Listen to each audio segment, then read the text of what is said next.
Hey guys, Marianne Elliott from 360 Mortgage Solutions. So today I wanted to jump on and talk to you about all things HECS.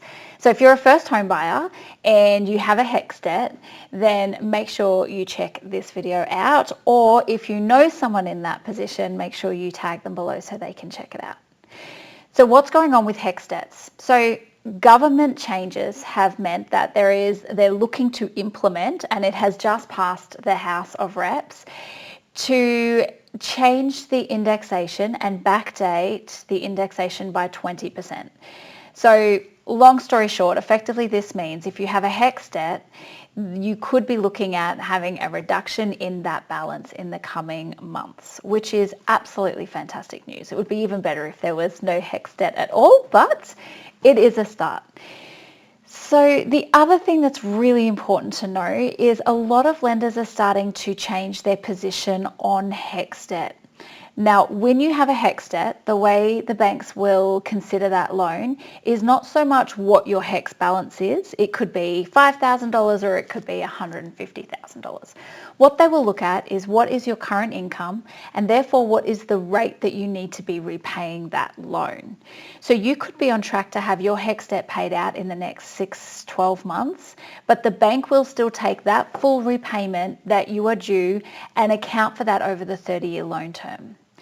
So what this means is your borrowing capacity can at times be significantly impacted by your HECS debt. So what we're starting to see now is some lenders are releasing policy that accounts for those clients who have a smaller HECS debt. So some banks have come out and said $10,000, some banks have said $20,000, but effectively what they're willing to do is pretend your HECS doesn't exist if you have a balance below their threshold. So let's take, for example, the maximum threshold of $20,000.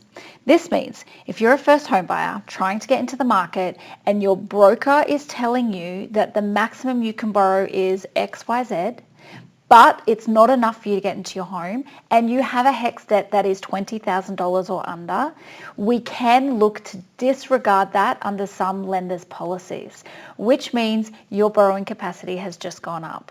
Now, this could be the difference between getting into your first home or having to wait another 12 months while property prices continue to do what they've always done. So, off the back of this, I have also heavily reduced the First Home Buyer Program course. It's an online course which will guide first home buyers through everything they need to know, from saving your deposit, how to make an offer, when do I need a building and pest inspection, why do I need a building and pest inspection, all that really important stuff that you need to know, all in one place where you can get it. For a limited time, this month only, you can get access to the course, and instead of $250, it is $22. I'll pop the link below. You need the link to get access to the cheaper discount, or to the discount. But if you or anyone you know wants to get into their first home in the next 6 to 12 months, check out the link below, or book a meeting with myself or Tara to talk about your specific borrowing capacity, especially if you have a HECS debt that is below $20,000. Otherwise, guys, that's it for me. I hope you have a fantastic week, and I'll catch you next week.